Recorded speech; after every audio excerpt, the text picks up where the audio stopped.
Said everything. What I would say is it's a restoration of balance, inner balance, because yeah, it's a restoration of inner balance. Because what happens is when we don't have that, then as she was saying, everything agitates us. And I always tell people, you know you need healing when you're never wrong.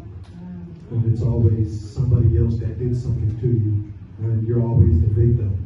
Because ain't none of us that good. Yeah, you know, so that's what I would say healing is, and agreeing with what both of them said. But it has to come, you know, there has to be a balance of the emotional aspects in our lives, because our emotions are the engines that create, you know, we talk about manifesting, all of that kind of stuff. What ends up happening a lot of times is we have a lot of accidental manifestations. You know, because we're always creating spiritually, if we're talking about that from that perspective. But what happens is if we're not in control of our emotions, then we create all these negative things with our imaginations, and we think it's just bad things happening to us. So that's what I would say. That's good. I like how you said that. You know you need healing when you think you're always right. You ever seen people like, I'm right, but they don't know that they're in their toxic era. They don't know that it's okay to receive feedback, correction, you know? And so with that being said, how does one embark on a healing journey? How does it begin? I think it begins when you recognize that you need to be healed, and that you kind of just look yourself in the mirror and, like he said, like realize that you may have done something wrong, and that's why we may not be healed. Yes, things happen to us, but sometimes we are like the problem. So I think the healing journey starts with just facing yourself in the mirror and actually saying, hey, I do need help, I do need to be healed. And actually another part of that is putting God first. So for me, everything is going to lead back to God, because I can't even do it by myself if I try. So the first part of healing to me is taking accountability and involving God on your healing journey. That's good. That's good. Let's snap it up here one more time. You can't do nothing without God. Does someone want to piggyback off of that, please?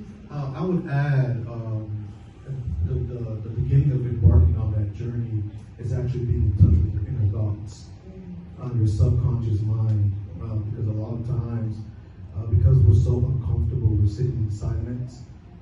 Because silence for most of us is so loud because of what's going on in our head, and so we avoid it. But you have to become in touch with the thoughts, the things that's flying through your mind, you know, so that you don't act out of impulse. And so I would say that that would be the beginning of the healing journey, to actually learn to sit with yourself by yourself. It's uncomfortable, but it's necessary. It's worth it. Yeah. Step it up, friend. You gotta be comfortable enough with yourself to sit with yourself. Well, I guess they both said everything.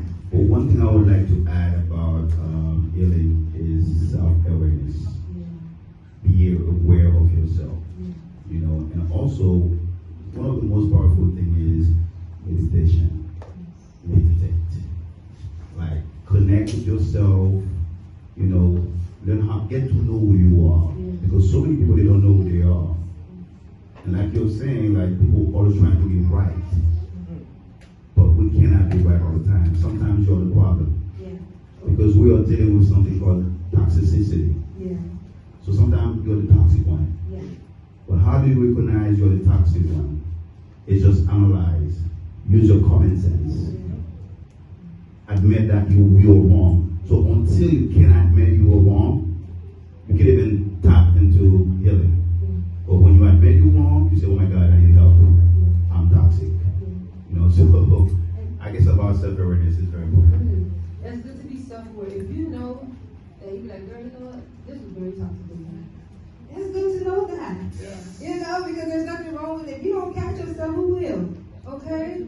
So I wanted to go a little bit personal, because I want people to know that they ain't all here by themselves. Okay? So what are one or two traumas you can say that your healing journey had manifested to you, or show up like, hey, you need to work on this part of